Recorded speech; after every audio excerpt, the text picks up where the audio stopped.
In Ibadan, where red earth clung to the soles of sandals and the evening breeze carried the smell of roasted corn, a woman named Adebisi sat before the doctor.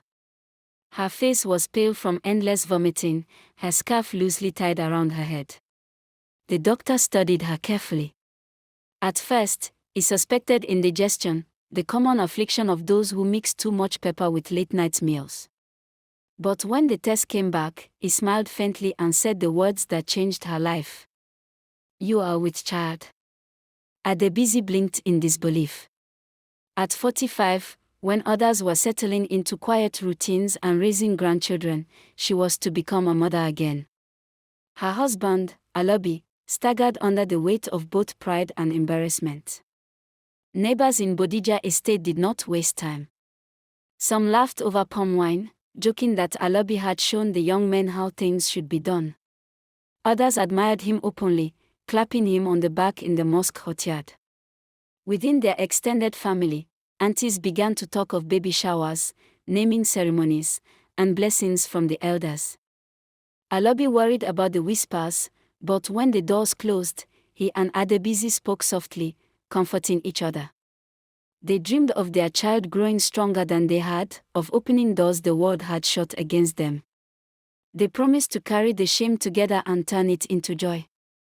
When the day of delivery came, thunder roared above University College Hospital, as if the heavens knew what was at stake. The family filled the waiting room, whispering prayers, clutching rosaries and prayer beads. Inside, Adebisi labored, her cries echoing through sterile corridors. At last, the shrill cry of a newborn filled the air, but joy quickly curdled into sorrow. Adebisi was gone. Alabi wept quietly, his strong frame bent over the fragile child he now cradled alone. Neighbors who had once mocked grew hushed. Some avoided his eyes, others offered food or words too clumsy to matter. Yet Alabi pressed on, his heart tethered to the infant who had cost him so much. Years later, the child, Ayoola, grew into a spirited young man. In university at Ife, he found himself in the thick of competitions, cultural festivals, and restless friendships. Boys shouted themselves hoarse at football matches, girls rehearsed dances until sandals wore thin, and the sting of losing was enough to spark fights in the dusty quadrangles. Ayoola, who had grown up under the long shadow of his widower father, felt torn between gratitude and the need for freedom. His father's love was heavy, like a cloak too warm for the season. Friends teased him, "Your papa go follow you to honeymoon SEF." And though Ayoola laughed with them, the truth burned in him. He wanted space to stumble, to taste failure and triumph on his own lips. Among his closest companions were boys like Connor, a prankster who once forged fake offer letters just to keep them all together, and Gozi, who studied hard but always found time to laugh. They became family, bound not by blood but by the decision to stand shoulder to shoulder.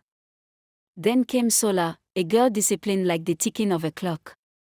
She rose with dawn, practiced yoga on the hostel balcony, and planned her life like a neat timetable. Ayoola admired her with both awe and frustration. To him, her scoldings were not nagging but music.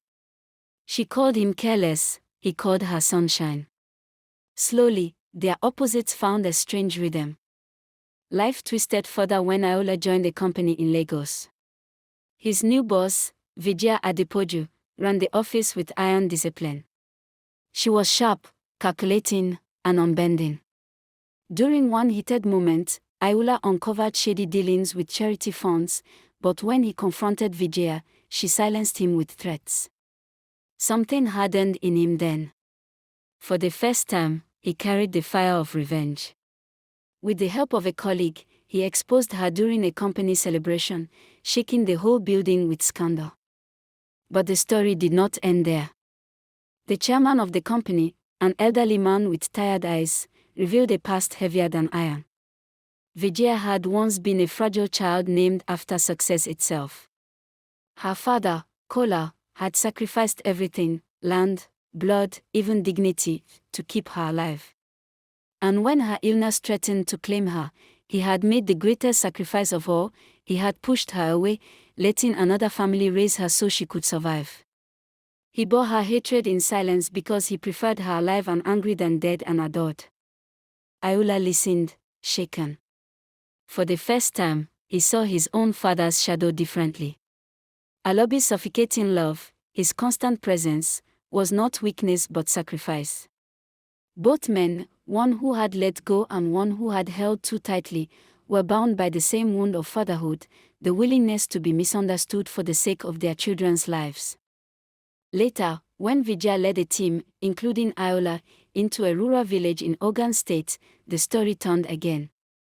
There, amid mud houses and cassava farms, villagers debated the use of modern tools. They feared mobile towers, mistrusted digital wallets, and clung to old ways. Yet slowly, through cooking lessons, music, and shared laughter, they opened their hearts. Grandmothers learned to use smartphones, children taught their parents to update, and soon an idea was born to open a small tech office in the village so youth could work without migrating to Lagos.